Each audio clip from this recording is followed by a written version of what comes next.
Hello students, welcome to maths class. I Vishali, your maths teacher, is again with you.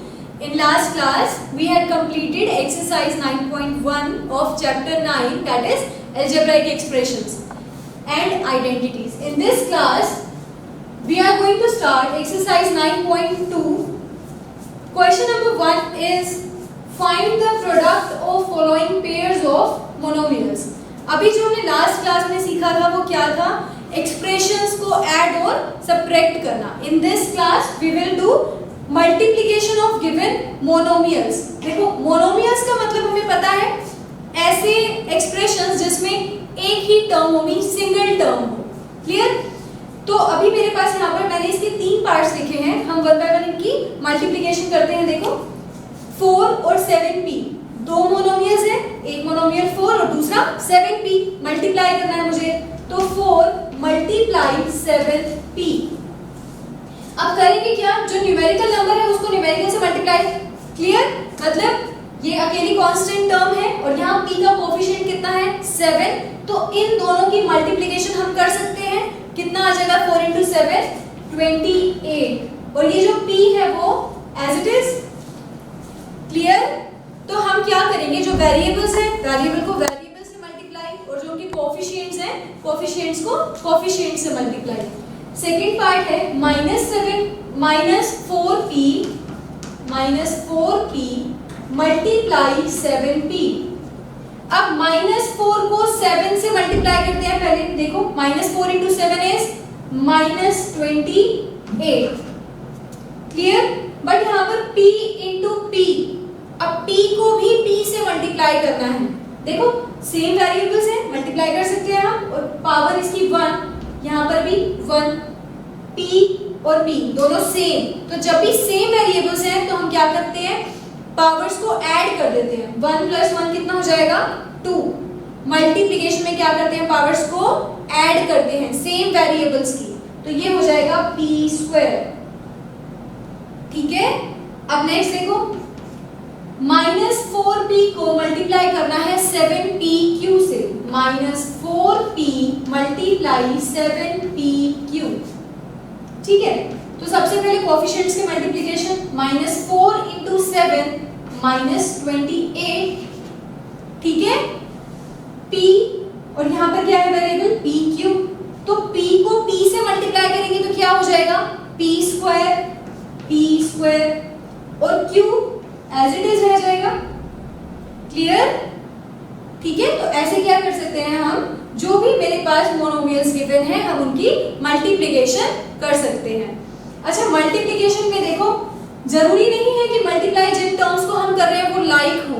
Clear? हम unlike terms की भी multiplication कर सकते हैं.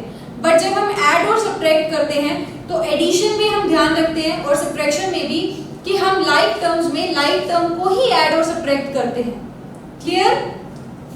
अब नेक्स्ट है मेरे पास find the areas of rectangles with the following pairs of monomials as their length and breadth respectively. क्या दे रखा है मुझे? लेंथ और ब्रेड्थ गिवन है मुझे. लेंथ एंड ब्रेड्थ कुछ रेक्टेंगल्स की, और मुझे उसका एरिया फाइंड करना है. अब एरिया जब भी हम रेक्टेंगल का निकालते हैं तो कैसे निकालते हैं? लेंथ और ब्रेड्थ को मल्टीप्लाई करके.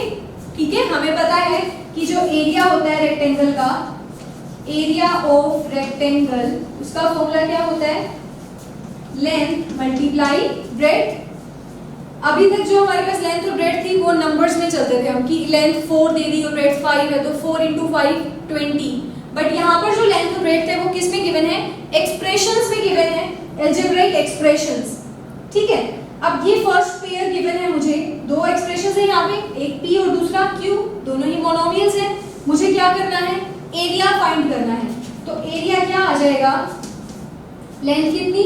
p multiply q. ठीक है? अब p और q की मल्टीप्लाई सिंपल क्या आ जाएगी? pq. दोनों ही अलग अलग वेरिएबल्स हैं तो एज इट इज आ गए. क्लियर? ऐसे ही जो नेक्स्ट है उसमें एरिया क्या आ जाएगा? अगर हम इसे कहें that part 1 and this is part second, तो ये फर्स्ट और ये सेकंड. एरिया देखो pair given, one is length and other is breadth. दोनों एक्सप्रेशंस हैं और मोनोमियल्स हैं. हमें कहा भी गया है क्वेश्चन में कि दोनों क्या है? मोनोमियल्स, तो मल्टीप्लिकेशन करते हैं 10m इंटू 5n। अब कोफिशिएंट्स की मल्टीप्लाई 10 इंटू 5 50 और m और n की multiplication m into n as it is. Clear?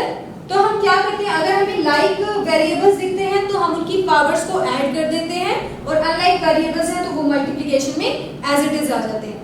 In similar way, you can do other parts of question number 2. Now let us do third question. Next, question number 3 is complete the table of products. हमें एक table given है, मैंने यहाँ पर इसके 3 parts लिखे हैं, मतलब 3 मोनोमियल्स मैंने यहाँ लिखे हैं और 3 मोनोमियल्स यहाँ लिखे हैं। आप इसको समझेंगे तो ये टेबल आपकी जो बुक में गिवन है उसे कंप्लीट कर पाएंगे। क्या करना है, देखो फर्स्ट मोनोमियल, ये एरो लगाया हुआ है, हमें यहाँ पर साइन दिख रहा है, तो ये मुझे फर्स्ट मोनोमियल कंसीडर करने हैं और ये सेकंड मोनोमियल्स। ठीक है, तो करना क्या है, यहाँ से फर्स्ट मोनोमियल की मल्टीप्लिकेशन यहाँ वाले फर्स्ट से करेंगे। देखो 2x को जब यहाँ से जा रहे हैं और ये यहाँ से गए, तो यहाँ पर क्या आएगी, इन दोनों की मल्टीप्लिकेशन। ठीक है, तो 2x को 2x से मल्टीप्लाई करके हमें वहां पहले ही फिल करके दिया हुआ है कि कितना है 4x स्क्वायर, 2 इंटू 2 4 और x into x x square. Clear? अब जब हम नेक्स्ट कॉलम में जाएंगे तो देखो ये 2x और यहां से -5y, मुझे क्या करना पड़ेगा, 2x को -5y से मल्टीप्लाई करना पड़ेगा। अब देखो 2 को -5 से करेंगे तो -10, ठीक है, और x को y से करेंगे तो xy as it is. Clear? Same ऐसे ही अब नेक्स्ट देखो, यहाँ कौन है 2x और यहाँ कौन है 3x स्क्वायर, तो 2x को 3x स्क्वायर से मल्टीप्लाई। अब 2 इंटू 3 तो मुझे पता है 6 और x इंटू x स्क्वायर, देखो 2x into 3x square, 2 into 3 हमें पता है 6 होता है, और x को x स्क्वायर से मल्टीप्लाई करना है। वेरिएबल्स बिल्कुल सेम है, x है और यहाँ पर भी x है। क्या करेंगे, पावर्स को ऐड करेंगे। अब x के साथ यहाँ कितना है 1, पावर इसकी 1 और 2 3 हो गई, तो ये कितना आ गया 6x क्यूब, तो यहाँ पर आ जाएगा 6x क्यूब। क्लियर? ऐसे ही नेक्स्ट देखो -5y, पहले यहाँ चलते हैं, -5y और यहाँ पर 2x, तो मुझे करना है -5y को 2x से मल्टीप्लाई, -2 इंटू -5 इंटू 2 -10, तो ये हो गया -10, और y इंटू x, चाहे हम xy लिखें या yx लिखें एक ही बात है। क्लियर? ऐसे ही -5y को अब -5y से -5 इंटू -5 25, दोनों माइनस के हैं, कैंसिल हो गया, और y इंटू y स्क्वायर कर सकते हैं हम ऐसे मल्टीप्लिकेशन। सेम ऐसे ही -5y को 3x स्क्वायर से, -5y को 3x स्क्वायर से मल्टीप्लाई करेंगे तो देखो -5 इंटू 3 -15, और y into x square yx square या फिर x स्क्वायर y, कैसे भी लिख सकते हैं हम इसे, ऐसे भी लिख सकते हैं -15 x स्क्वायर y। ठीक है, बस ध्यान रखना कि x की पावर 2 है, यहाँ पर भी 2 है, और y 1 पावर में है और यहाँ पर भी y की पावर 1 है। क्लियर? सेम ऐसे 3x स्क्वायर, अब यहाँ पर देखो यहाँ क्या है 2x, तो 3x स्क्वायर को 2x से मल्टीप्लाई, 3 इंटू 2 6 और x square into x cube. Clear? 3x square को -5y से, देखो 3 इंटू -5 तो हमें पता है -15, और x square into y as it is आ जाएगा x स्क्वायर y। क्लियर?